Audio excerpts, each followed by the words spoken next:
एक बार आलस्य से परेशान होकर एक आदमी महात्मा बुद्ध के पास आता है और कहता है, हे बुद्ध, मेरे अंदर बहुत आलस्य है। मैं इस आलस्य से बहुत परेशान हो गया हूँ, क्योंकि इस आलस्य की वजह से मैं वह सब कुछ नहीं कर पा रहा हूँ जो मैं करना चाहता हूँ। इसी कारण मैं अपने जीवन में उन्नति नहीं कर पा रहा हूँ। कृपया आप मुझे इस आलस्य से छुटकारा पाने का कोई तरीका बताएं। उस व्यक्ति की बात सुनकर बुद्ध मुस्कुराते हैं और कहते हैं कि तुम्हें कैसे पता कि तुम्हारे अंदर आलस्य है। इस पर वह आलसी व्यक्ति कहता है, बुद्ध, केवल मैं ही नहीं, मेरा पूरा परिवार ही मुझसे कहता है कि मैं एक आलसी व्यक्ति हूँ। इसके बाद महात्मा बुद्ध ने कहा कि क्या तुम इस बात का प्रमाण दे सकते हो कि तुम आलसी हो? तभी उस आलसी व्यक्ति ने कहा, जी महात्मा, मैं इसका प्रमाण दे सकता हूँ। फिर महात्मा बुद्ध ने कहा कि तुम प्रमाण दो।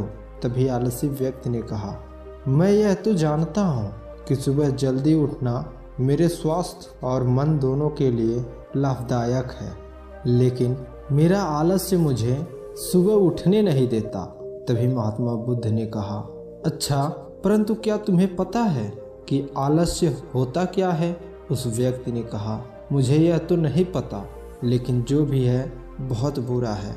तभी महात्मा बुद्ध ने कहा कि आलस्य एक मानसिक अवस्था है, एक भाव है, एक विचार है, जिसे जाने अनजाने में हम इंसान अपने अंदर खुद ही पैदा करते हैं। आलसी व्यक्ति ने फिर पूछा, परंतु वह कैसे बुद्ध? महात्मा बुद्ध ने कहा, पहले तुम यह समझो कि मेरे भीतर आलस्य दो कारणों से होता है। पहला कारण शारीरिक और दूसरा कारण है मानसिक। शारीरिक आलस्य होने का पहला कारण है हमारा भोजन। जब हम कोई ऐसा भोजन ग्रहण करते हैं जिसमें खुद में जीवन न हो, तो वह भोजन हमारे शरीर के लिए बोझ बन जाता है और ऐसा भोजन हमारे अंदर आलस्य पैदा करता है, क्योंकि हमारा शरीर भोजन से मिलने वाली ऊर्जा के सहारे चलता है और फिर हम इसे जैसा भोजन देते हैं वैसी ही ऊर्जा हमारे शरीर को प्राप्त होती है। इसलिए अगर तुम्हें आलस्य से बचना है तो प्रकृति से मिलने वाले सही भोज्य पदार्थ अपने जीवन में शामिल कर लो। हमारे शरीर में आने वाले आलस्य का दूसरा कारण है गलत तरीके से चलना, गलत तरीके से बैठना और गलत तरीके से लेटना। तभी महात्मा बुद्ध आश्रम के भिक्षुओं की तरफ इशारा करते हुए उस व्यक्ति से कहते हैं, अगर तुम ध्यान से इनको देखो तो इनके चलने और बैठने में एक प्रकार का संतुलन नजर आएगा। जब यह लोग चलते हैं तो इनके पैरों के बीच एक प्रकार का तालमेल होता है और जब ये लोग बैठते हैं तो इनकी रीढ़ की हड्डी बिल्कुल सीधी होती है और गर्दन थोड़ी ऊपर होती है। जब यह लेटते हैं तो इनका शरीर एकदम स्थिर होता है। इनके शरीर के किसी भी अंग पर कोई भी तनाव नहीं होता है, जिससे यह गहरी नींद ले पाते हैं। तभी उस व्यक्ति ने कहा, बुद्ध, क्या पर्याप्त नींद लेना भी उतना ही जरूरी है? इस पर बुद्ध ने कहा, हाँ, बिल्कुल जरूरी है, ना कम ना ही ज़्यादा। हमेशा पर्याप्त मात्रा में सोना हमारे स्वास्थ्य के लिए लाभदायक होता है। अगर तुम आज रात पर्याप्त नींद नहीं लेते हो तो तुम्हारा कल का पूरा दिन थकान और आलस्य से भरा होगा। बुद्ध ने कहा, हमारे शरीर में आने वाले आलस्य का तीसरा कारण है सुबह जल्दी न उठना। इस पर उस व्यक्ति ने कहा, हाँ बुद्ध, मैं तो सुबह जल्दी उठ ही नहीं पाता। उस व्यक्ति की बात सुनकर बुद्ध बोले कि तुम तब उठ पाओगे जब तुम रात में जल्दी सो जाओगे। तभी उन्होंने फिर से आश्रम के भिक्षुओं की ओर इशारा करते हुए कहा, इन भिक्षुओं को देखो, इन्होंने रात्रि को अपने सोने का समय निश्चित कर रखा है और यही कारण है कि यह प्रातः काल जल्दी उठने में सक्षम हो पाते हैं। हर एक भिक्षु को अनुशासन का पालन करना होता है और यही अनुशासन इनके जीवन में संतुलन लाता है। महात्मा बुद्ध कहते हैं कि कुछ लोग अनुशासन को एक बंधन समझते हैं। उन्हें लगता है कि अनुशासन उनको बांधता है, लेकिन सच्चाई यह नहीं है। अनुशासन हमें बांधता नहीं है, बल्कि हमें स्वतंत्र करता है। इसलिए अगर तुम शारीरिक स्तर पर आलस्य से छुटकारा पाना चाहते हो तो खुद को अनुशासन में डालना सीखो और एक निश्चित दिनचर्या का पालन करो। उस आलसी व्यक्ति ने कहा, परंतु बुद्ध, शुरुआत कहाँ से करें? सही तरीके से बैठने से या फिर जल्दी सोकर उठने से? इस पर महात्मा बुद्ध बोले, शुरुआत अभी से करो। जो भी तुम इस समय कर रहे हो उसे पूरे ध्यान से करो। पहले तुम अपने मन के आलस्य को समझो। महात्मा बुद्ध ने कहा, हमारे अंदर आने वाले मानसिक आलस्य का पहला कारण है हमारी पुरानी गलत धारणाएं। जब हम किसी काम के लिए खुद को काबिल नहीं समझते तब हमारे भीतर आलस्य पैदा होता है। अगर हमारे मन ने यह विश्वास कर लिया कि पिछली बार की तरह इस बार भी हम इस काम में असफल रहेंगे, तब हमें उस काम को करने में मानसिक आलस्य आता है, क्योंकि हम खुद को ये नहीं समझा पाते कि पिछली बार और इस बार में बहुत फर्क है और अब हम मानसिक तौर पर वह नहीं है जो हम पहले थे। पिछली बार की हार से हमने बहुत कुछ सीख लिया है। इसलिए मानसिक आलस्य से बचने के लिए हमें खुद पर विश्वास होना बहुत ज़रूरी है।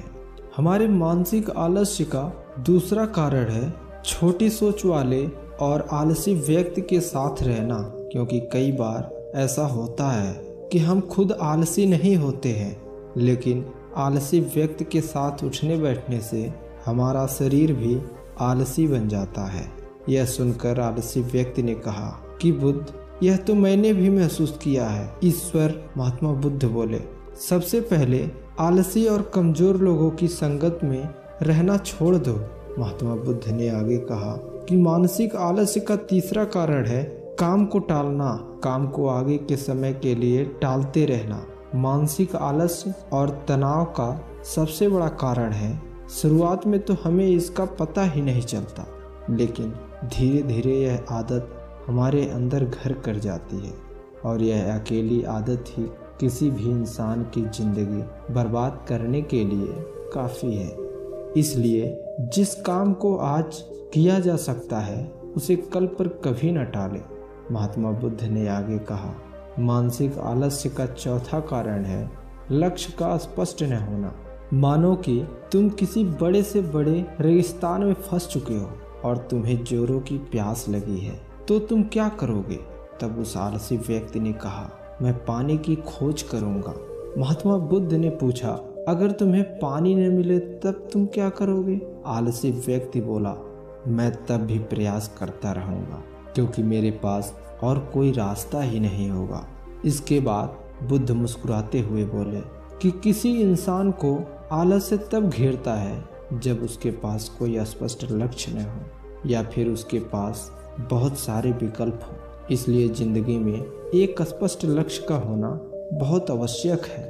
यदि तुम सुबह उठकर व्यायाम नहीं कर पा रहे हो तो इसका कारण तुम्हारी नज़र का स्पष्ट न होना है।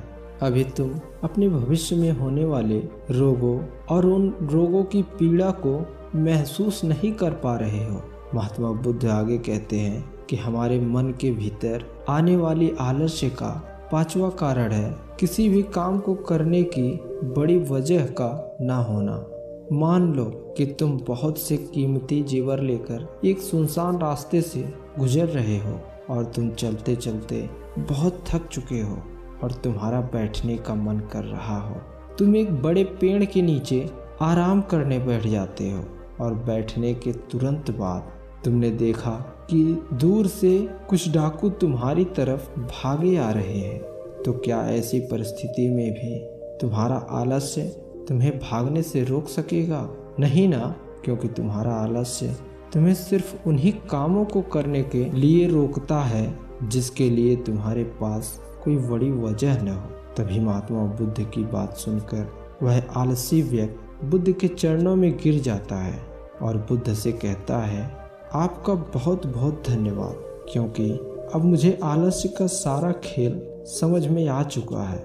महात्मा बुद्ध कहते हैं कि मेरी बात हमेशा याद रखना, जहाँ स्पष्ट लक्ष्य और काम करने की बड़ी वजह हो वहाँ आलस्य हो ही नहीं सकता। दोस्तों, आपके आलस्य के ऊपर इस कहानी का क्या प्रभाव है, हमें कमेंट करके ज़रूर बताएं। धन्यवाद।